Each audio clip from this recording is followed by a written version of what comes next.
Hello. Today I will teach you scientific translation. And first of all, let's see that what is scientific translation. Scientific translation is a translation which derived from technical translation. And it is a part of technical translation, but scientific translation is a deep one.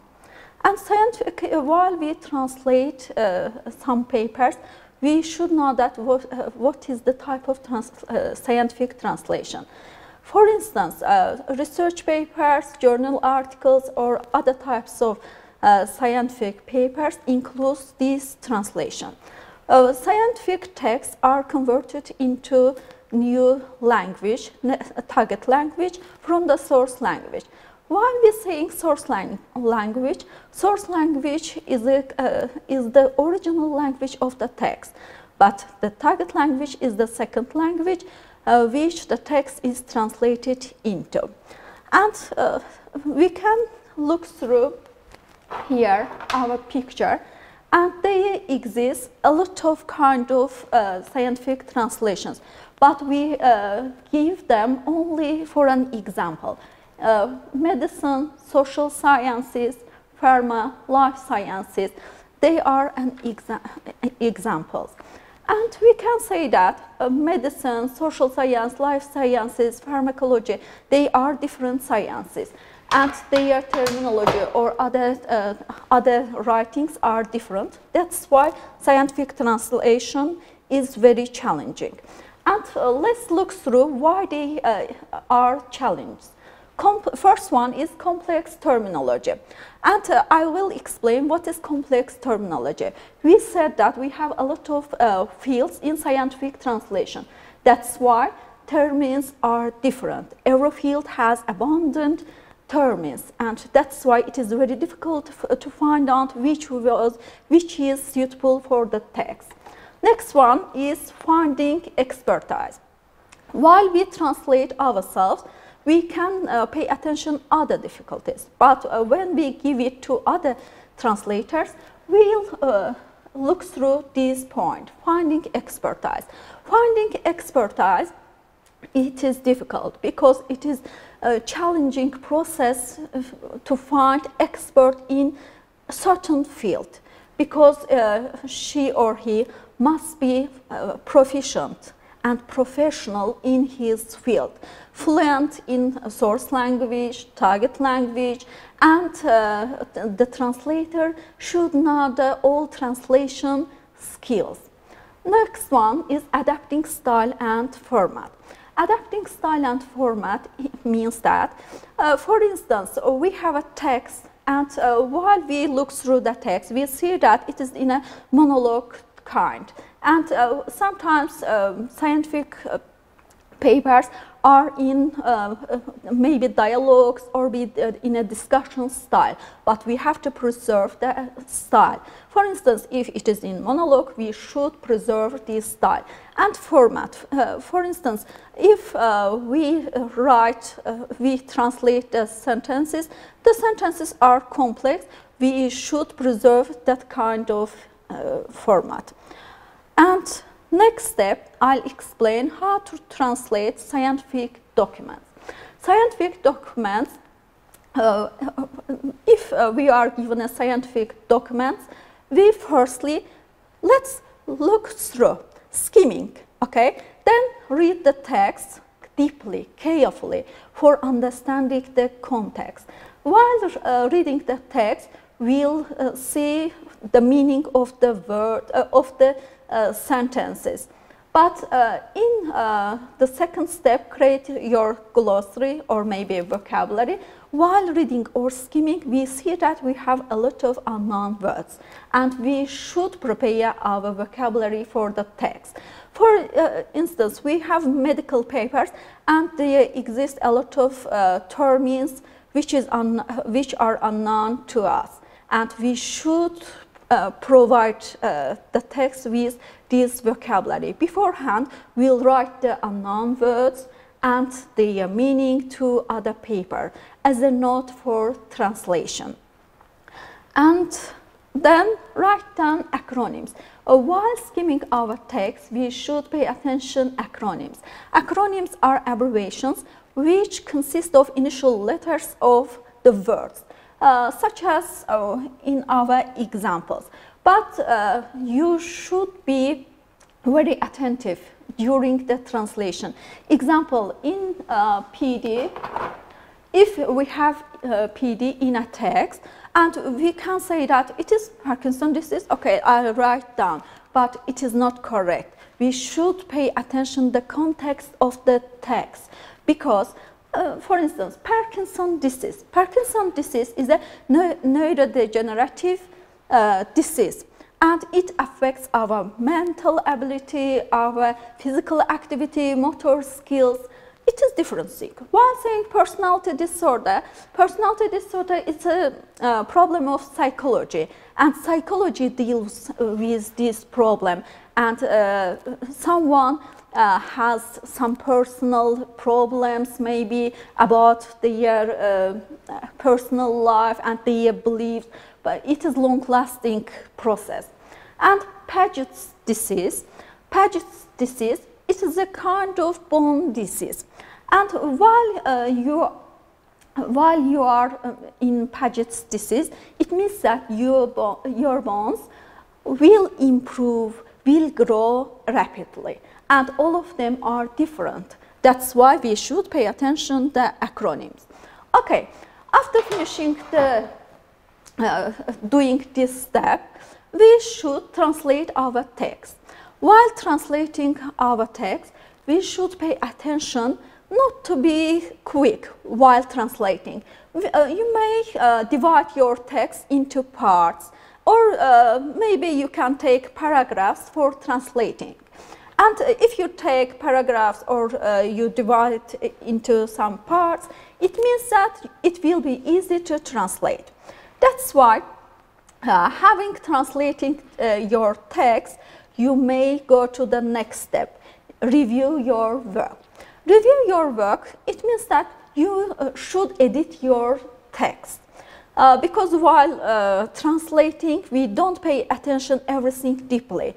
After we pay attention, after paying attention, we see that we have a lot of mistakes in the text. It may be grammatical mistakes, maybe we haven't used any words in its place. That's why it is a difficult process, and we should be attentive while editing. And let's speak about what are the skills required for a scientific translation. It means that which characteristic features should our translator have. Okay, let's look through. First one is up-to-date vocabulary.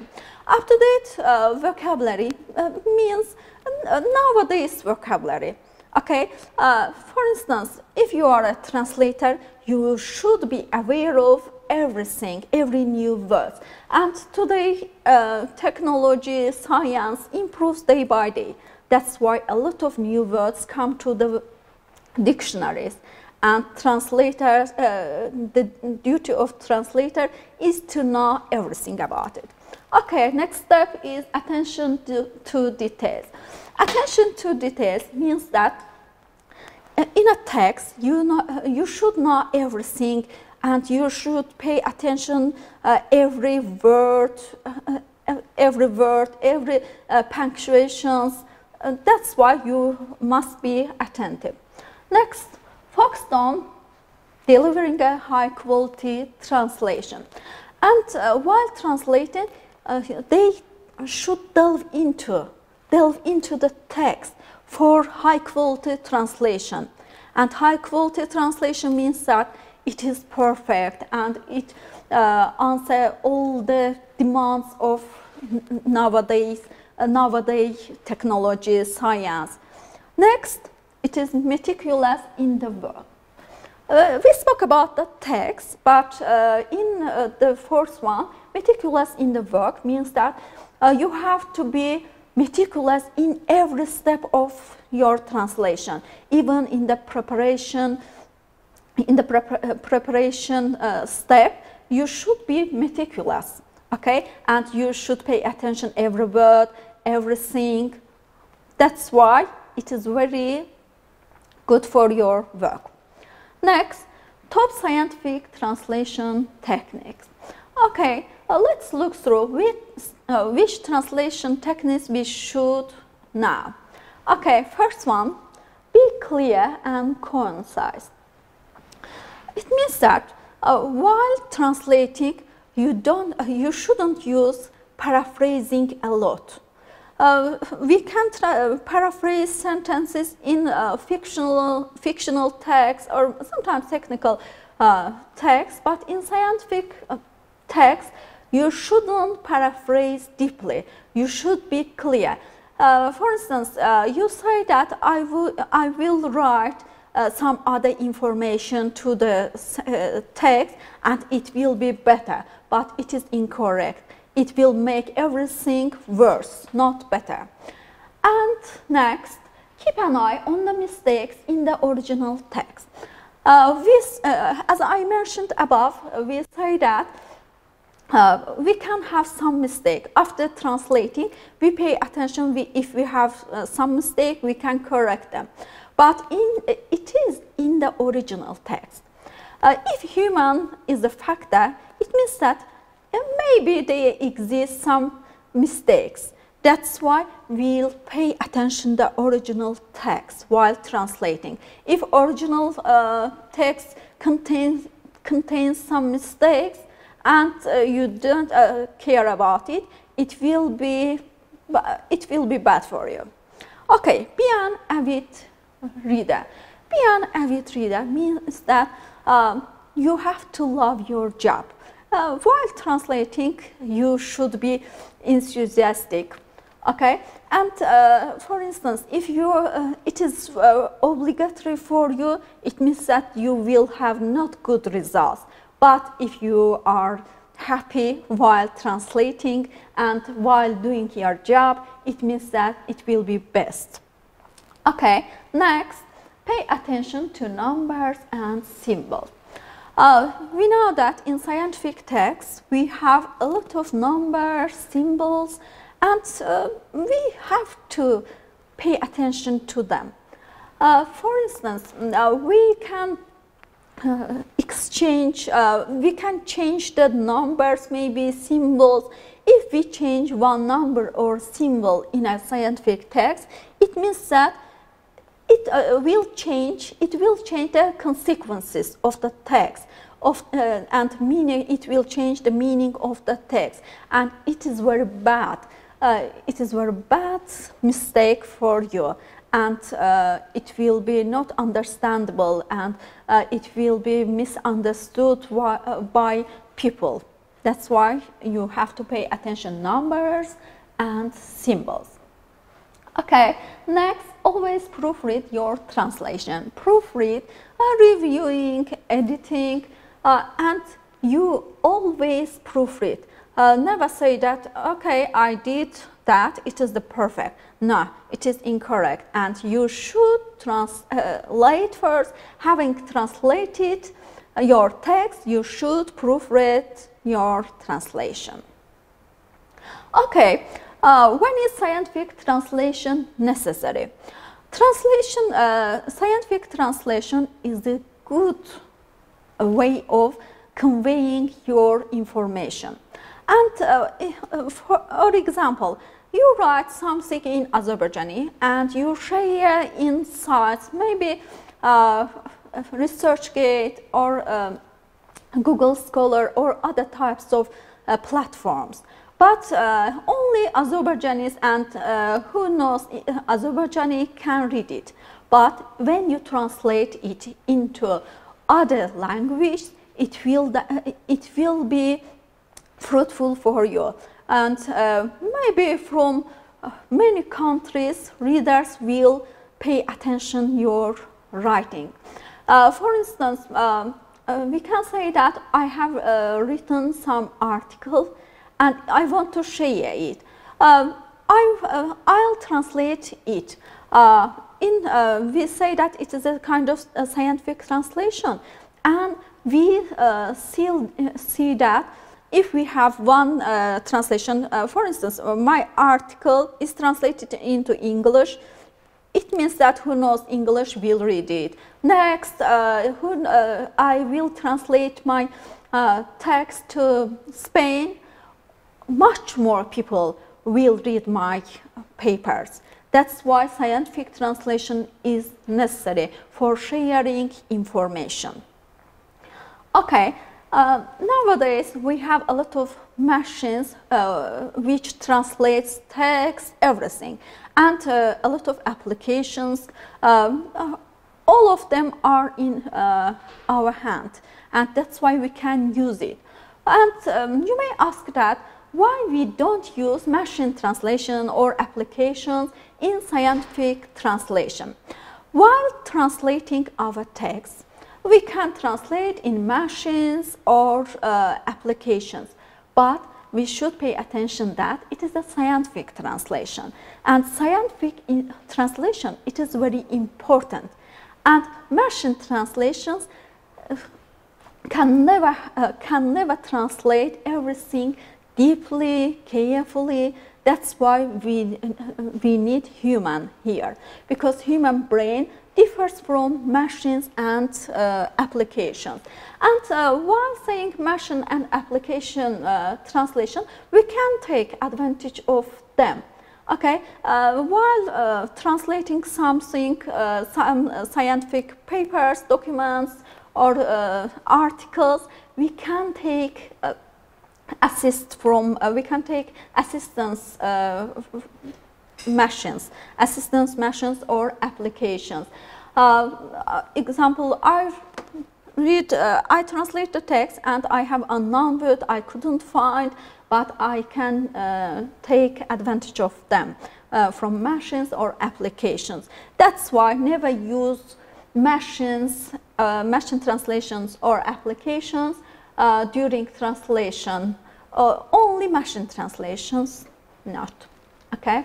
And next, I would like to speak about scientific translation services.